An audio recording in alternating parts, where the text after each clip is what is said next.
लड़का, कितनी काली हो तुम। लड़की, इसमें तुम्हारे बाप का क्या गया। लड़का, इसमें अगर मेरे जी बाप का गया होता तो तुम इतनी काली नहीं होती।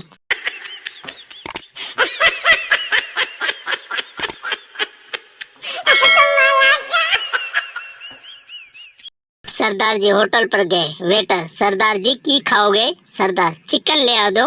वेटर, सर कौन सा चिकन पसंद करोगे, इटालियन, फ्रेंच, स्वीडिश या चाइनीज। सरदार, जेड़ा मर्जी ले आओ, मैं केड़ा ओदे नाल बैठ के गल्लां करनियां ने।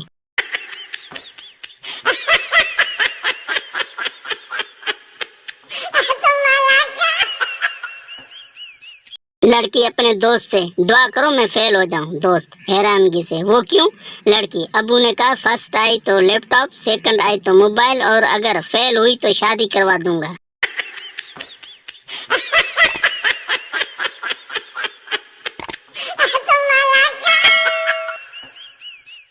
इंग्लैंड के प्लेयर सबसे पूछते फिर रहे हैं कि पाकिस्तान टीम में रमजान कौन है, क्योंकि सब कह रहे हैं कि पाकिस्तान टीम रमजान की वजह से जीती है।